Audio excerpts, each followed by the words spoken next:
Welcome to our YouTube channel. So today we are going to discuss about a greatest disaster happened in the history, which is Chernobyl nuclear reactor explosion.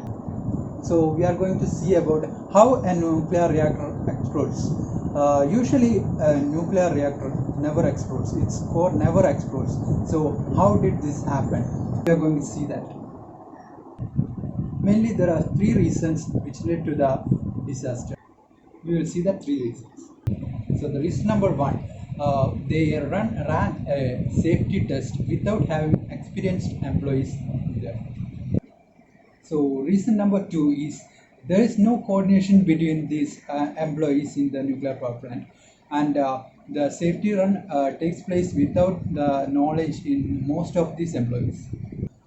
So reason number three is there is a kill button for every nuclear power plant, and in the case of Chernobyl, it acts as a detonator which lead to the explosion. We are giving very detailed information regarding this in our next YouTube video.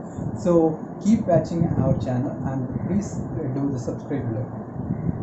Thank you.